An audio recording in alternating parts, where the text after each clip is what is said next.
ఏమైంది బేటా? జాబ్ రాలేదా? వచ్చిందబ్బు, కానీ ఈసారి బెంగళూరు రమ్మంటున్నారు. మీరు నాతో రాలేరు కదా. ఇంత చదువుకున్నా ఆంధ్రాలో ఒక్క జాబ్ లేదా అబ్బు నా కోసం. యా అల్లా.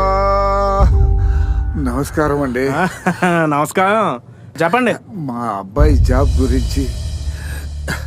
సార్, నేను JNTUKలో బీటెక్ 86%తో పాస్ అయ్యాను. ఆంధ్ర యూనివర్సిటీలో మాస్టర్స్ 90%తో ఫినిష్ చేశాను సార్. అవన్నీ కాదమ్మా, నూడిల్స్ వండవచ్చా? నూడిల్సా? పోనీ అంటలు తోడవచ్చా? అదే డిష్ వాష్.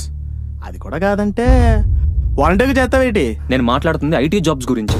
అదే సార్, చదువు తగ్గ ఉద్యోగాలు లేక కుటుంబాలను వదిలి పక్క రాష్ట్రాలకు వెళ్తున్నారు కదా, దాని గురించి. పోనీ బెల్ షాప్లో చేస్తావేటి? యావా ఉన్నాయి కదా. వీళ్ళకి అబ్బు మనం ఓటేసింది. ఛీ! నా గురించి ఆలోచించి నీ భవిష్యత్తును పాడు చేసుకో. రాష్ట్రాన్ని వదిలి వెళ్ళిపో. లేదబ్బు, వీళ్ళు ఈ రాష్ట్రంలో ఉన్నంత వరకు ఈ రాష్ట్రానికి భవిష్యత్తే ఉండదు. ముందు వీళ్ళని రాష్ట్రం నుండి తరిమి కొట్టాలి.